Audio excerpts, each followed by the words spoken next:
you have any advice you'd offer to founders who are just getting started and working on their startup? Like, what have you learned from years of working on Amplemarket, or the lessons that you've learned from working on Amplemarket that you think are most relevant for a first-time entrepreneur? I have two main things.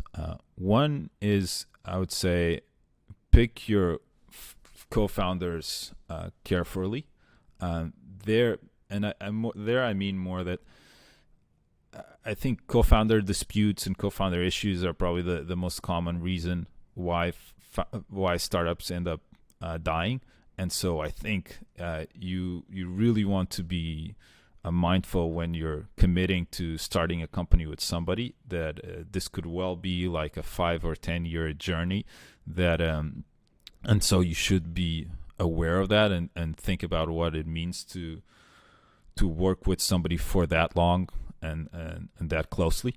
And so co-founder, for me, it's super hard to imagine doing this without my co-founders. Doing it alone seems like an impossible task. And so it's just, that's super, super important. So that's the first thing. Pick your co-founders wisely.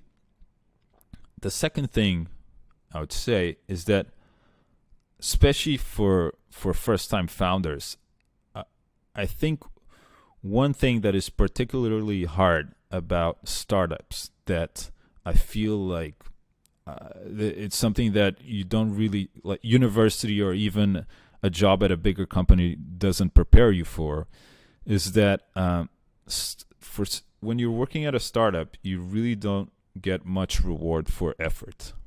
And I think that humans are not very well equipped to dealing with that, where you might be working on something for 6 months or a year or more than that, and then it might turn out that your work, that you don't get anything out of it, and You have like to you throw go the code away and start over. yeah, from scratch at times, and so, and for like when you're at university, you study hard, you get a better grade, and you get some reward out of it.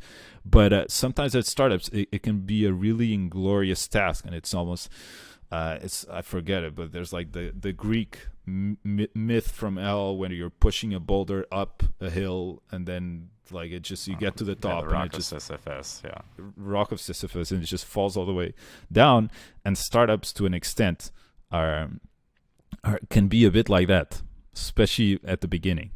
And so, and that can, if you push the boulder up the hill 2 or 3 times, you're really going to start feeling it, and it's going to be getting harder and harder as once you go through that. And so I think it's important to be mindful of that and understand that that's perfectly normal.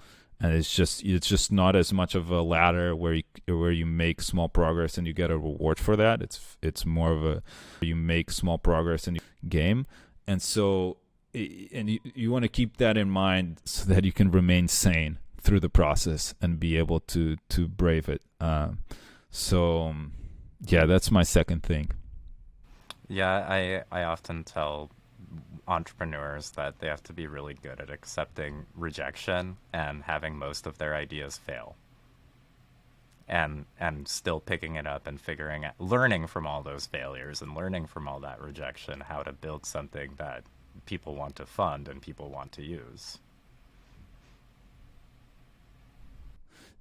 That's something very, like, rejection. I think it's whenever I have a child, one thing that I wish I'd gone through earlier in life is some experience where you have to deal with a lot of rejection, be it like, I don't know, selling something on a mall, or like working for like trying to get donations at your university or something like that. I feel like